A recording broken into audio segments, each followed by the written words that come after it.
Hey guys, so I've been a wrestling fan for as long as I can actually remember.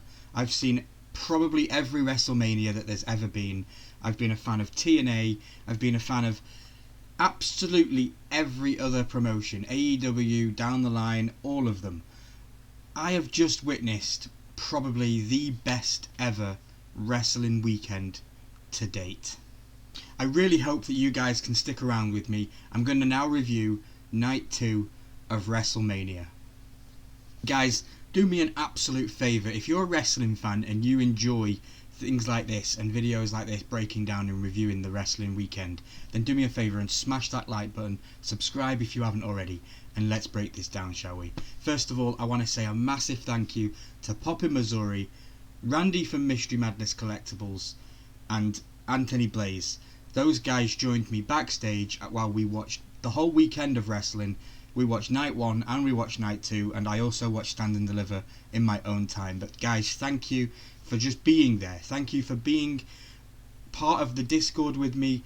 Many years I've not even been able to talk to my friends about wrestling because a lot of people think, oh, it's fake, it's rubbish, why do you watch that kind of stuff? But just to be able to bounce off my ideas from you guys and to be able to talk to you guys about how I was feeling and what was going on throughout the weekend, you just made it an absolute barnstorm of a weekend, so thank you very much. But first, let's get into this, shall we? So let's start with the actual crowd for WrestleMania over in Philadelphia in the Lincoln Financial Stadium. Night 1 seemed a little bit dull. It might have been because it was really cold and it was an open arena stadium, and historically they're not the best stadiums for crowd noise. Night 1 was a little bit, I wasn't sure, but Night 2 hit it out the park. Like, seriously, these guys showed us what it was like to be a wrestling fan in 2024.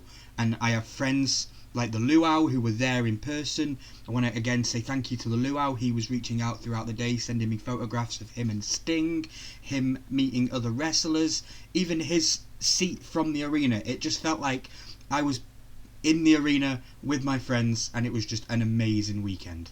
So guys, let's just jump straight into it, shall we, match by match as Night 2 went ahead. So we started with what I was thinking would be Triple H coming out like he did on Night 1, breathing it all in, because don't forget that this is a brand new era for the WWE.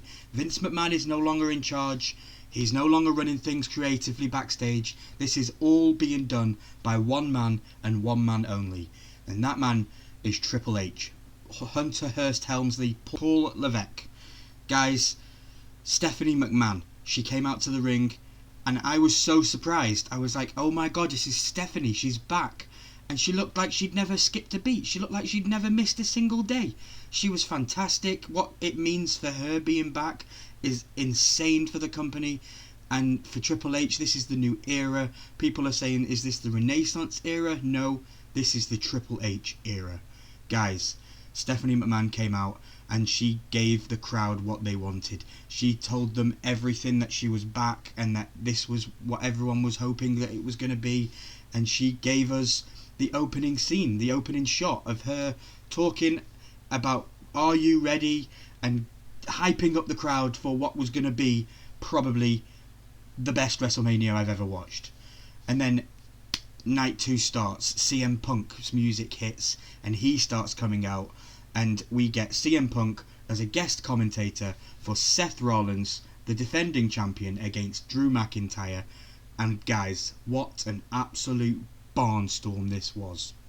The entrances were just insane. Seth Rollins came out with these people from Philadelphia. I believe that they were with the Murmurs of Philadelphia. I know that they usually do a parade on New Year's Day, and it's the longest running parade where they all dress up in these wacky outfits and they're part of a band.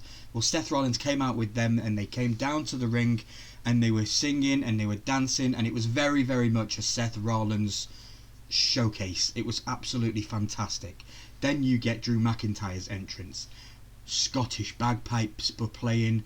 It felt very nostalgic. It felt very, this is Drew McIntyre at his best. He got the line of people with swords as he walked through them all, down the main rock concourse, down the ramp to the ring.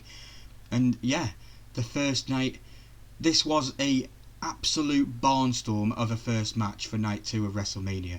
This was like a finisher fest. They were hitting each other with claymores, with stomps, with more claymores, with more stomps. It was just an insane start to the show. It really was one of the best opening matches of WrestleMania that I have ever seen. You've also got to remember that Seth Rollins was in the final match of night 1, in the tag team match with Roman Reigns and The Rock versus Cody Rhodes and Seth Rollins. That was the final match of night 1. And then Seth Rollins was the first match of night 2, so he had the shortest gap between anybody from match to match from night 1 to night 2. And I give him his props.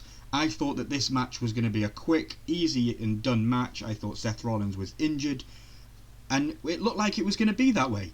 Drew McIntyre came out, he gave him a Claymore kick literally as the bell rang, and I thought, oh my god, wham bam, thank you ma'am, that's it.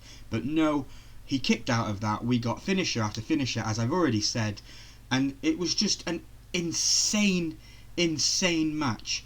Ended up being that Drew McIntyre did win. He took the belt from Seth Rollins, he became the new champion, but as he was presenting the belt to his girlfriend, who was live in the front row of the crowd, Seth Rollins was defeated, and Drew McIntyre's whole demeanour just absolutely changed. He had this evil look in his face as he looked over towards the commentary table to see CM Punk. And he just couldn't help himself, could he? He had to gloat, as he's been doing all over social media for the build-up to WrestleMania. He's been gloating and gloating and gloating because he was the one who put CM Punk on the retired bench for now. CM Punk was sat there, one of the best lines ever. He sat there on commentary with the earphones in, and he's saying, I just want you to know, Drew, I can't hear a word you're saying because I've got headphones on. And yeah, I've never won a title and then had the crowd chanting another man's name. Insane, absolutely brilliant storytelling from the both of them.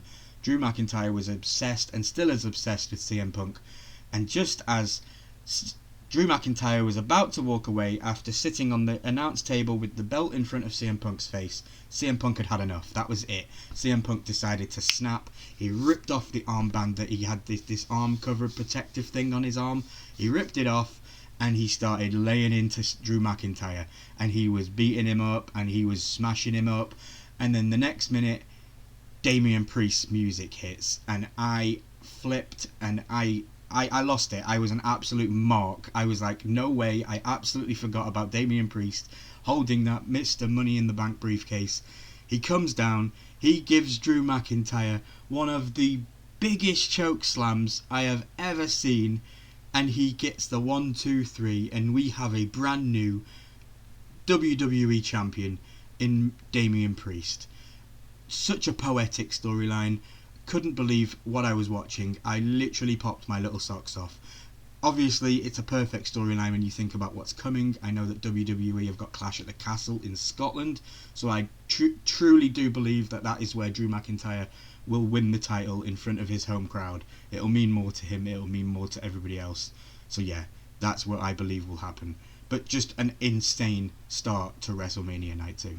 So the match between Seth Rollins and Drew McIntyre, I'm probably going to give it about a 7.5 out of 10. It wasn't very well structured as a story. It told what it was supposed to tell. It was a very much heavy finisher spoiler. You know, one finisher, one finisher, one finisher, one finisher. But it was just superbly, expertly well put together. And yeah, I'm going to give it a 7.5 out of 10. Okay, so next up we had the Philly street fight with Akam and Rezar and Karrion Kross versus the Street Profits and Bobby Lashley. This one was okay. It did start off very well. We had a special guest referee with Dudley, Bubba Ray Dudley, which was just insane. He is such a good character. He was at the Hall of Fame, had his phone out taking pictures of Roman Reigns as he was walking past. He just felt like an absolute mark. It's quite funny because his name is Mark. We also had Snoop Dogg come out as the special guest commentator. It was okay. It was a Philly street fight. Probably the one match on the card that probably didn't fit the WrestleMania card. It was put together very late in the build up to WrestleMania, but it was okay. You know, it was a street fight to say it was a street fight. I think that they missed opportunities by not having Sylvester Stallone in Philadelphia. I think that that would have worked, of course, with it being the home of Rocky and all that kind of stuff. But it was good, you know? I think the highlights of this match were probably B-Fab and the Charlotte. But it just didn't work for me. It wasn't very much a street fight. It was very much in the ring. There was some comical moments with Bubba Ray. He did the what's up and get the tables and all that kind of stuff as the referee. It was fun. That's what I'm going to say about this match. It was a fun match. It definitely laid the foundation for what was to come for WrestleMania Night 2. I don't know. I enjoyed it. What did you think? I'd definitely be interested to know what you guys think down in the comments below, especially with this match, because for me, I'm going to give this one maybe a 6 out of 10. It was mediocre. It was fun. But Bobby Lashley and the Street Profits, they ultimately did win the match after Montez Ford hit an absolute insane off the top ropes frog splash onto Karrion Kross, who was laying on the table. Mind, they did get a table in the first time they put it out in the ring, and before anybody even touched the table fell down and broke. It was like, okay, we need to go get another table. So it was pretty funny, but still, it just didn't seem to fit the match card for me. So yeah, that's why I'm going to give this one probably a 6 out of 10. And congratulations to Bobby Lashley and the Street Profits for winning this one. Guys, and then next up we had AJ Styles versus LA Knight. Yeah! This one was really, really hyped. The crowd seemed to be really into this one.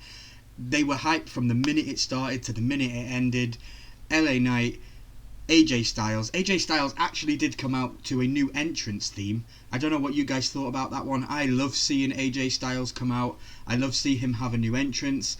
I'm afraid that we're not going to get much more of AJ Styles going forward in the WWE.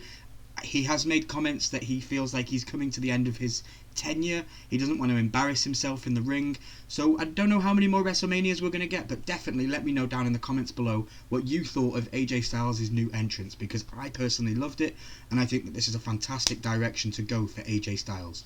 Guys, this match, I don't know if it was just me or if it was the crowd in Philadelphia, but these guys were eating this match up.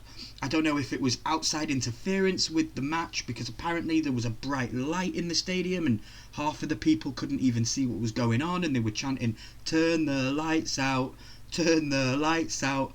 But they were just eating it up. The crowd were fantastic, especially for this match. AJ Styles and LA Knight. LA Knight, this was his first WrestleMania, and guys, this isn't just a flash in the pan for LA Knight. I believe that he is really a true superstar and somebody that we can definitely get behind in the WWE. They were hitting each other with their own moves. AJ Styles went for a phenomenal forearm, only for LA Knight to be like, "Nana!" And he just hit him with the blunt force trauma. LA Knight comes away with the victory. 1, 2, 3 for LA Knight. Fantastic match, fantastic evening. LA Knight is getting pushed to the moon, as he should be, and AJ Styles is a true veteran. Yeah, for this one, for AJ Styles and LA Knight, I'm probably going to give this one a 8.5 out of 10. It was a fantastic match from start to finish. I even popped for the LA Knight getting in at the 9 point of the 10 count. Usually I don't fall for those kind of things, because you know that that's just what's going to happen. They're not going to win with a count out, but he did. He popped me at that point, so I was like, okay, this is a good match. Maybe it could have done with it being a cage match or something like that for it being a stipulation, because these two really did seem to hate each other on the build up to this match. I just hope that you all now can see that LA Knight is a real, true guy in the WWE, and he isn't just a flash in the pan. And this was such a good opening.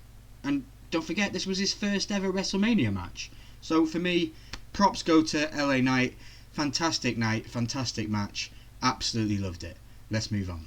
And the next match up is Logan Paul, the United States Champion, versus Kevin Owens and Randy Orton. And this probably was my favourite match of the night up to this point.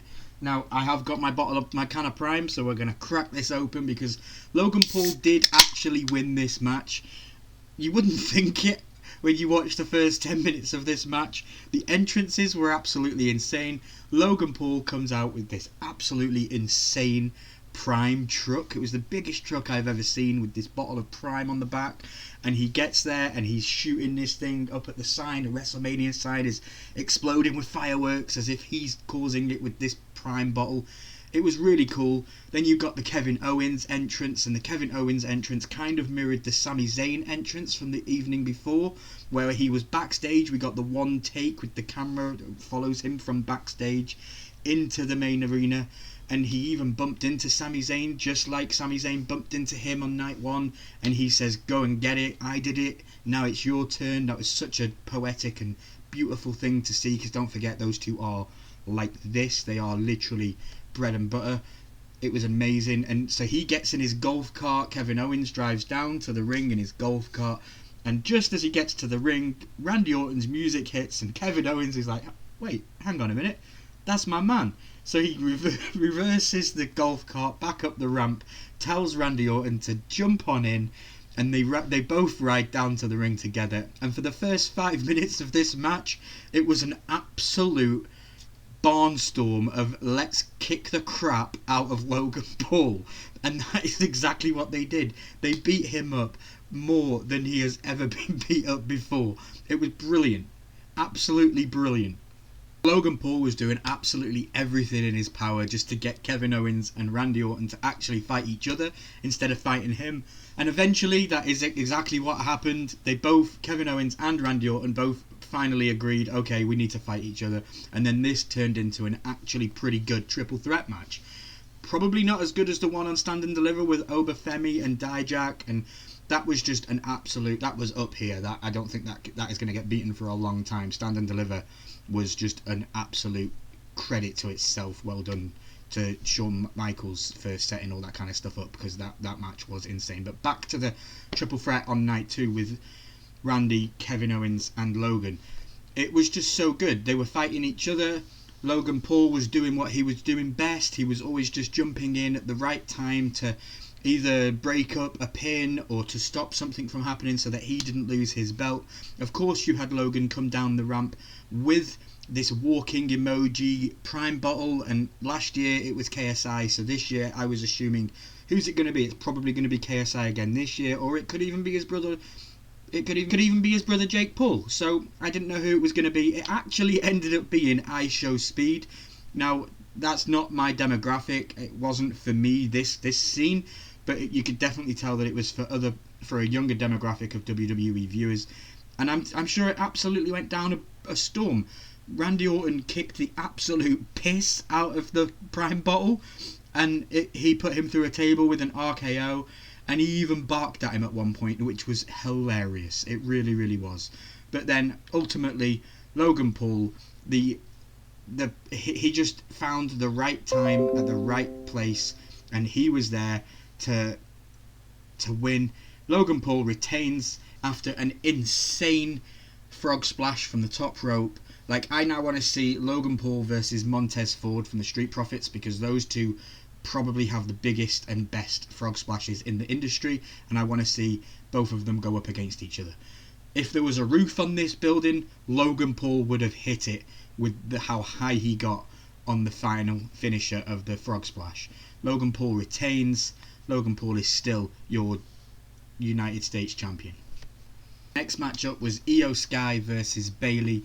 Bayley came out with a new entrance. She looked like she was some lady of Aphrodite or something. It was very, very like Egyptian looking. I didn't quite get the entrance, but it was insane.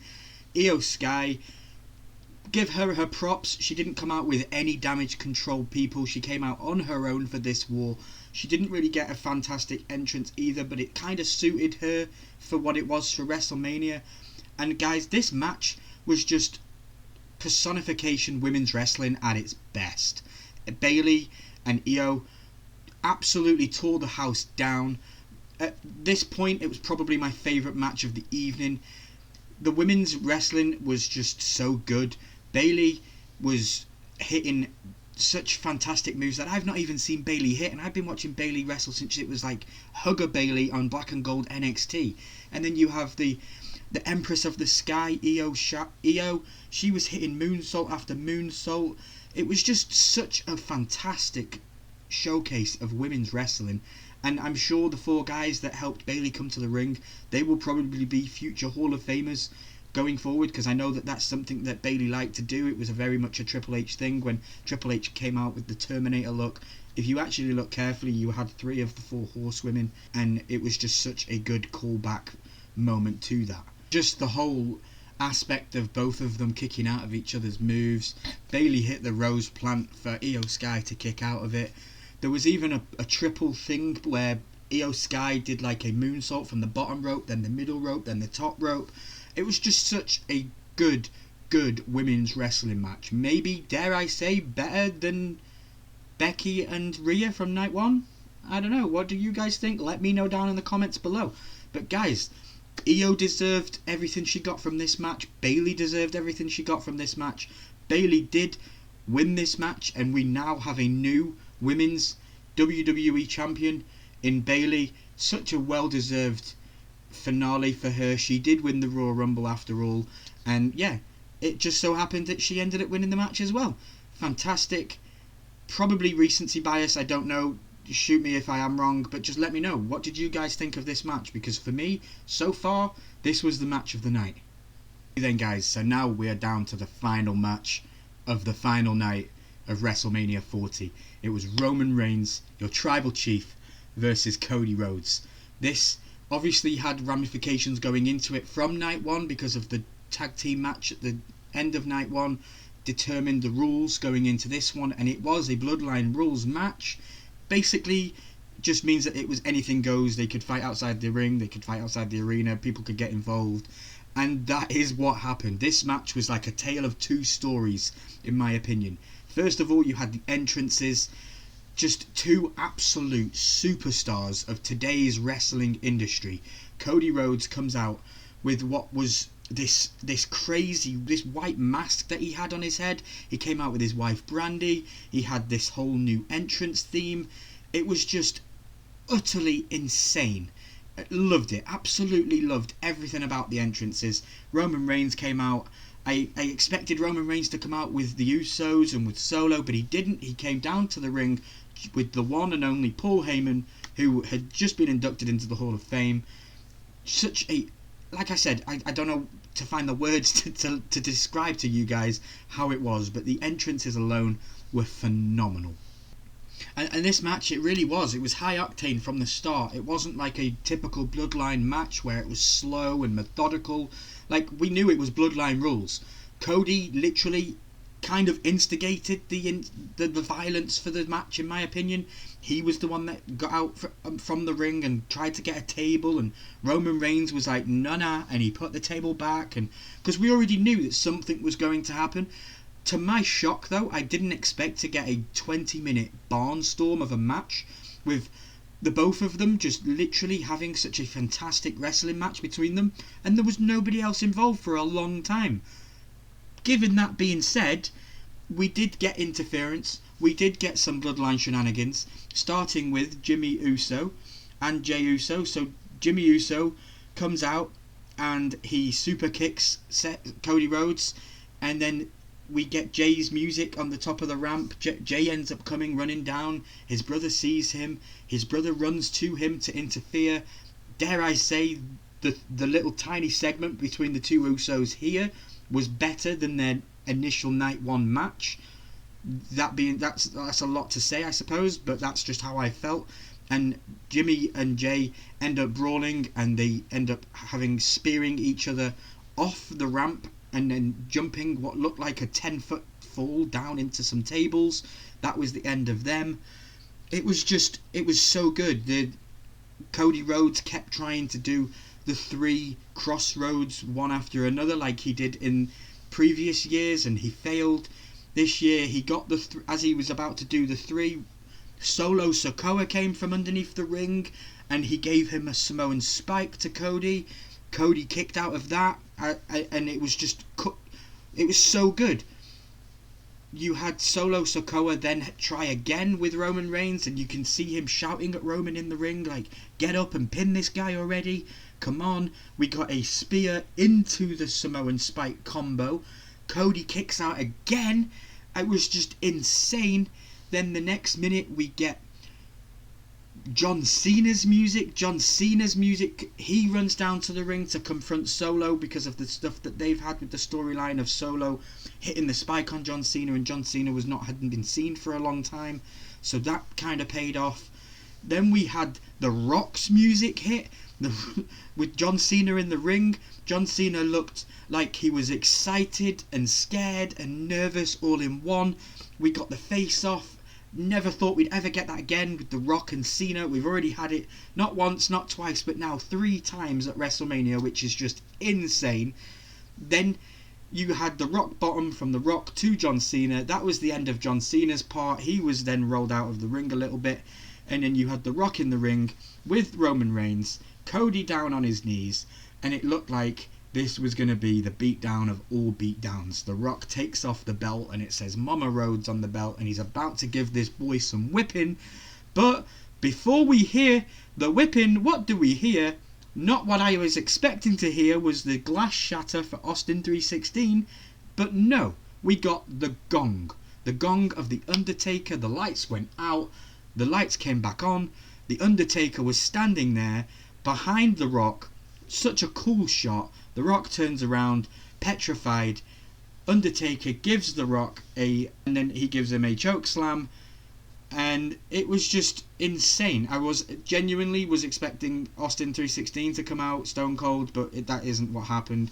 Maybe he was happy with the way his career ended 2 years ago with a cherry on top, but it was just absolutely brilliant. Then the shenanigans weren't over. Then we hear the Shield music, Oscar, Sierra, Indigo, Echo. I was like, oh my god, my socks absolutely popped. I was thinking, who is this? What's going on? Is this going to be Seth Rollins? Is this going to be Dean Ambrose? I wasn't sure if WWE had done a deal with AEW and they'd got Jon Moxley for the night. I was just like, what is happening? Really, what is going to go on? It ended up being that it was Seth Rollins in the Shield gear. Remember the line that Seth had said to Cody a couple of weeks ago, let me be your shield? Well, he ended up being his shield. Roman Reigns gets involved and Superman punches Seth Rollins. Straight out of nowhere, Seth Rollins wasn't even involved anymore after this. It was kind of like he had one more thing to do at the very end. It was pretty much just insanity, and Bloodline Rules was definitely kicking up. After all of that shenanigans, guys, the John Cena, The Undertaker, Seth Rollins, it was just absolute cinema at its best. This is long booking storytelling from the WWE that we have been yearning for years. Gone are the days where Vince McMahon would change his mind literally minutes before a match was even due to happen. He would change the results of things. This is what happens when you tell a story years at the start and you pay it off multiple years down the road. Fantastic, utter cinema. And this is why I am so in love with the WWE and with professional wrestling. This match wasn't even over yet, and it was just about to get good. So as Undertaker had seemingly taken out The Rock, he'd taken him to the abyss or something, the lights had come on, the lights had gone off, and The Rock had disappeared again. All that was left in the ring was Cody Rhodes, Roman Reigns, and a dishevelled looking and really in pain looking Seth Rollins. Seth Rollins is getting up, Cody Rhodes is getting up, there's a chair in the middle of the ring and Roman Reigns has got hold of this chair, and as I just said, storyline at its best. They paid something off that had happened years ago. If you guys remember Plan B, the Shield broke up because Seth Rollins hit a chair over the back of Roman Reigns and broke up the Shield. Well, that is exactly what happened here. Roman Reigns had the choice. Does he hit Cody with this chair and potentially win this match, or does he get revenge for what Seth Rollins did to him all those years ago? And does he hit Seth Rollins with the chair? Well, that's exactly what he did. Seth Rollins was the shield for Cody. Seth Rollins took the hit from Roman Reigns with the shield, with the chair to the back, Roman Reigns hits him hard. Seth Rollins falls down, giving Cody just enough time to recover. He gets back up. He halts the spear from Roman Reigns with a knee to the face, and we get the 3 absolutely insane crossroads, one after another after another. Roman Reigns is laying on his back. Cody goes to go and pin him, and we get the 1, the 2, and the 3. And Cody Rhodes finally finishes the story. And Cody Rhodes finally breaks the absolute infamous story and title reign of Roman Reigns, your tribal chief. I got to witness, and you guys got to witness, absolute cinema and historic events from a WWE standpoint. We have all been on this ride with Roman Reigns and the Bloodline, and it has been arguably the best storyline that WWE has ever told, and it culminated here tonight with what was just an absolute insane, and I'm going to say it again, barnstorm of a pay-per-view main event. It was just, I haven't got the words right now to completely express how I feel about how this story was told. Cody Rhodes is the right guy at the right time in the right moment to do this. He finished his story. He did what he did. Props to Roman Reigns. I will acknowledge you, Roman Reigns. You have been one of the best champions of the modern era ever, and I do acknowledge you as that. Thank you very much for what you have done for this business and for this industry. Cody Rhodes is now going to go forward, and hopefully Cody Rhodes has such an even better storyline and an even better title reign than you did yourself. I don't know if that's going to happen. I've seen and heard on the internet and on Twitter that people think that this is going to be a boring title reign, and maybe it won't be as long as Roman's. Maybe we don't need it to be as long as Roman's. But I know that the story isn't over. People are thinking like it's now going to be the end of the whole craze that WWE had with Roman Reigns. You've got to remember, he was the man that held the title. It wasn't the title that was going out there and doing this every week. It was Roman Reigns. He's still going to be there on Friday. Hopefully, he's going to have a new storyline. Maybe we're going to build to The Rock versus Roman for WrestleMania 41, but that's down the line. Like I said, guys, this match was probably a telling of two tales. You had the start of the both of them fighting each other, and that was a 5-star match on its own. Again, how many times have they done it? How many times have they run it back? And they were still gave us a 5-star match. And then you had all the shenanigans that kind of kicked off. That kind of made it a 15-star match for me. It was just absolutely insane. At the end of the day, Cody Rhodes finished the story. Roman Reigns, you went out as an absolute beast of a champion. Thank you very much. Cody Rhodes celebrates. The fireworks are all going off. He has everybody in the ring with him that has been affected by the bloodline. I was almost crying sitting there backstage just watching this unfold. Cody Rhodes gets a microphone and he calls out the two people that were instrumental in him returning to the WWE. You had Triple H and Bruce Pritchard. They both come out. They both give Cody Rhodes a nice warm embrace in the ring. Every single person that was involved in this storyline was there in the ring. You had AJ Styles. You even had CM Punk come out. But the most heartfelt moment of the entire night was Cody Rhodes presenting the WWE Championship to his mother in the middle of the ring. It was such a heartwarming thing. His dad was obviously not there. He was definitely there in spirit. You could definitely feel that. Dusty Rhodes was fantastic with Cody and with the whole storyline. It was such a brilliant ending to this show. I can't give it any more dues than what I've already tried to do. Just the sheer emotion that was on everybody's face at the end of that night was just pure cinema. I don't even know what to say. I don't even want to say that this was like a 10 out of 10, because this genuinely was the best and most creative and most heartfelt, and it was just the best thing I have ever seen in professional wrestling. So thank you to WWE, thank you to Cody Rhodes, to Roman Reigns, and thank you to you guys for sitting here and listening to me review the Night 2 of WrestleMania. There is a new era afoot, the Triple H, or the Paul Levesque era, if you might want to call it, or Cody Rhodes is trying to call it the Renaissance era. And there is a new era here on the Ryan Milky channel as well, because this is the start of something new. Every single Monday we're going to be doing a video just like this one, where we're going to be talking about the wrestling week, whether that be Raw, SmackDown, NXT, AEW Dynamite, Collision, you name it. I'm going to be talking about it every single Monday, and we're going to build.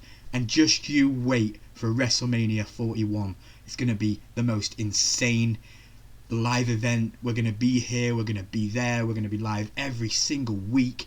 Guys, thank you so much. I hope you enjoyed WrestleMania just as much as I did. I really have no words left for how I feel. Again, thank you to Poppin Missouri, Randy from Mystery Madness Collectibles, and Anthony Blaze for hanging out with me backstage while we did everything WrestleMania weekend. And you better know that we are only getting started. Guys, without further ado, if you enjoyed this reaction and this review of WrestleMania Night 2, please smash that like button as if it was Cody Rhodes winning the title just another time again. Guys, my name's been Ryan, and this has been my WrestleMania Night 2 review. Bye bye.